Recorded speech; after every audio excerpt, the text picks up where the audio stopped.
One of the things I wanted that we wanted to focus on with you today is, and I don't think this story's been told enough, is, what are some of the reasons why Donald Trump won this election on November the 8th, and why did he connect to the working class voters across America's Rust Belt and really win a landslide election? 30 and a half states is a lot of states. I mean, this was a landslide win on November the 8th, and I don't think this story can be told enough. What is it that connected Trump to those people and won and pushed him across the finish line to win on November the 8th when the rest of the media thought he wasn't going to do it?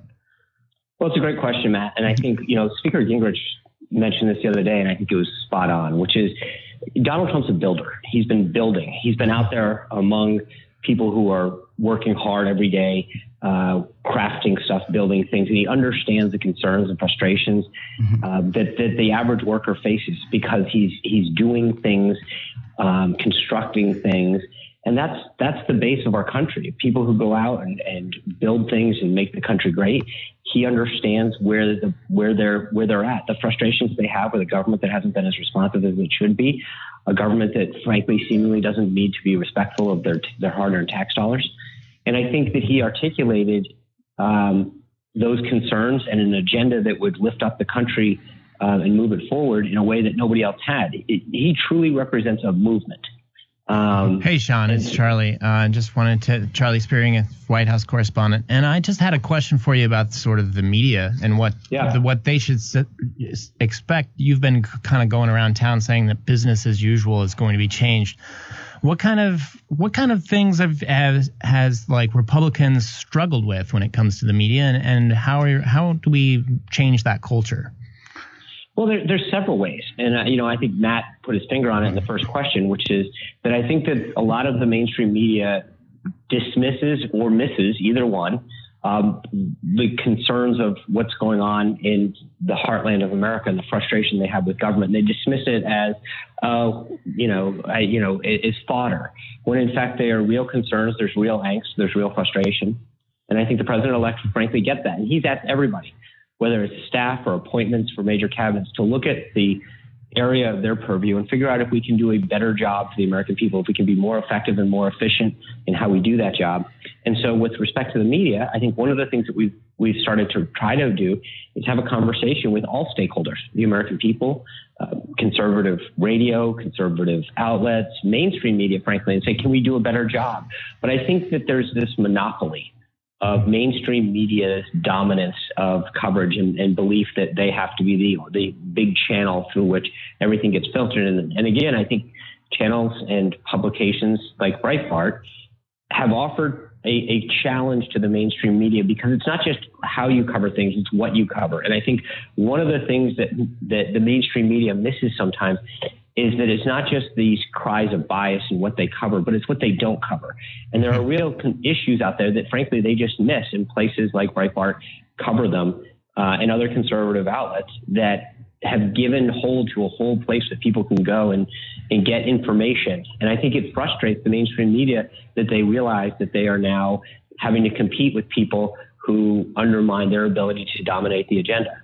Now, Sean, one of the really interesting things is we've seen Trump assemble his administration in the different cabinet selections and in key appointments, is that we heard him throughout the campaign talk about how he wanted to bring in the best and brightest into his administration. It seems like he's done that. If you look at the collection of people, whether it be Rex Tillerson for the State Department or Senator Sessions for Justice or General Kelly for DHS, and we could go down the list, General Mattis for DOD.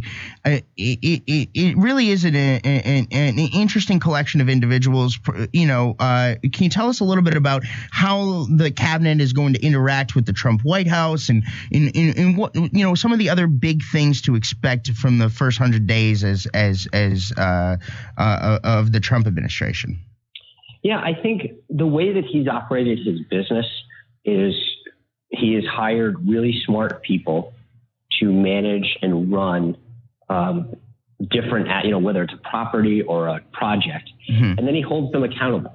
And I think that's what he's going to do with his cabinet. He's, as you mentioned, hired the A team of cabinet secretaries and agency heads.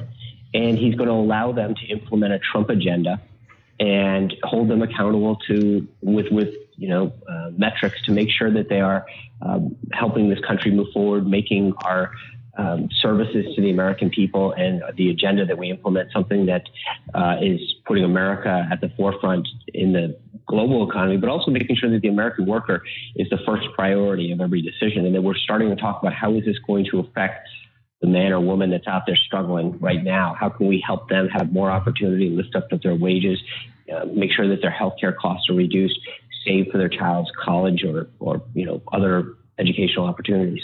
Mm-hmm. Now, obviously, the inauguration is, and this is kind of the last thing I wanted to zone in on with you this morning, is the inauguration is 13 days away. In 13 days, President-elect Trump becomes President Trump. We had a story a couple weeks ago walking through some of the things to expect on Inauguration Day. Obviously, the president wants to get right to work. Can you tell us a little bit about some things to expect on Inauguration Day? And a lot of our listeners across the country are going to be coming into Washington to try to partake in it and participate in the process. Where can they go to get more information and get involved? There's an inaugural site, website that they can go. If you just search, literally, if you just go to the Trump, go to Google and go Trump inaugural, you get to the website. Mm-hmm. And there's a list of activities that are coming out starting Tuesday, various things. There's concerts. You can apply for tickets online. I imagine that considering the size of the rallies that he has, this inauguration is going to be just crazy in terms of the size of the crowd. And people can come and partake in a variety of different activities that are going to go down. But I think one of the things that you're going to see differently is that he's going to have a couple balls instead of 10 or 12 that have happened. He is eager to get to work, and you're going to see him put his hand on the Bible, take the oath of office, give his inaugural address, do the parade, but I think it's going to be a little bit abbreviated from past because he truly is eager to get down to the White House, get in the Oval Office, and start taking action. And that's a series of executive actions and orders, and then starting to work with the legislative team already to make sure that we have a robust agenda on the legislative side. But you're going to wake up on January 21st, and there'll be a couple columns on the inauguration, but there's going to be a lot of columns on the action that was taken that day because he's not going to wait. And I think that Friday, that Saturday, that Sunday, that Monday are going to be really, really a big flurry of action that shows straight up to the American people and to everybody that when he talked about change, he meant it, and he wasn't going to wait for wait.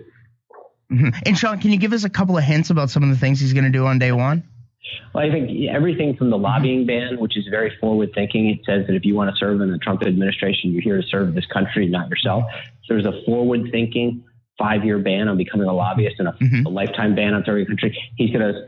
There'll be various additional actions on repealing regulations that have happened over the course of the Obama administration, and then some making sure that he implements things right off the bat. But that's still being crafted now. I think the team has got a lot of these things that they are working out the sequencing of what needs to get done on day one. We've got day two, week one, month one.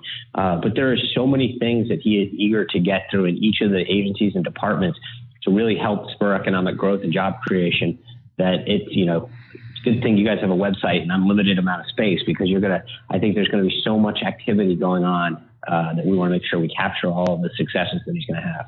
All right. Well, Sean Spicer, incoming White House press secretary, thanks for joining us here on Breitbart News Saturday. Thanks, Matt. Charlie, good to see you. Take care.